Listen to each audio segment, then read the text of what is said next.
तर लवकरच राहुल गांधी हे महाराष्ट्रामधील नेत्यांची बैठक घेणार आहेत, महाराष्ट्राच्या दौऱ्यावर येत आहेत।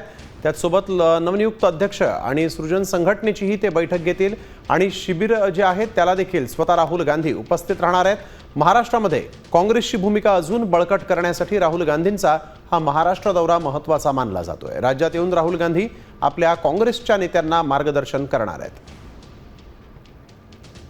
काँग्रेसची भूमिका आणखीन बळकट करण्यासाठी आता राहुल गांधींनी महाराष्ट्र दौऱ्याचं नियोजन केलेलं आहे। लवकरच ते महाराष्ट्रात येतील आणि काँग्रेसच्या नेत्यांना मार्गदर्शन करणार आहेत।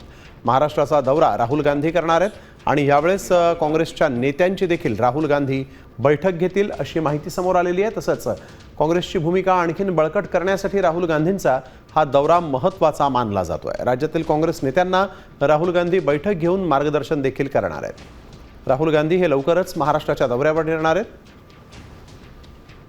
भरत मोहोळकर आमचे प्रतिनिधी आपल्यासोबत फोन लाईनवरून जोडले गेलेले आहेत। भरत, आपण बघतोय आता महाराष्ट्रासाठी राहुल गांधी स्वतः दौरा करणार असल्याचं कळतंय, काय नेमकं या दौऱ्याचं नियोजन आहे?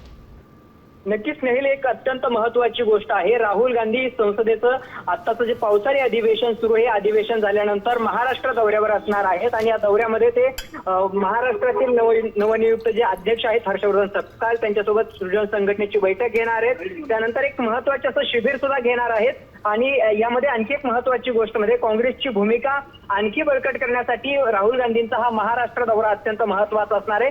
महाराष्ट्रामध्ये जिल्हानिहाय एक आंदोलन उभं करण्यासाठी, राज्यव्यापी आंदोलन उभं करण्यासाठी राहुल गांधी यांचा महाराष्ट्र दौरा हा अत्यंत महत्त्वाचा असणार आहे। राहुल गांधी स्वतः काँग्रेस नेत्यांना मार्गदर्शन सुद्धा करणार असल्याची माहिती सूत्रांनी दिली आहे। अगदी धन्यवाद भरत, आपण दिलेल्या सविस्तर माहितीसाठी। तर राहुल गांधी महाराष्ट्राचा दौरा करणार आहेत आणि यावेळेस काँग्रेसची भूमिका आणखीन बळकट करण्यासाठीच हा दौरा काँग्रेसच्या हायकमांडनं नियोजित केलेला आहे।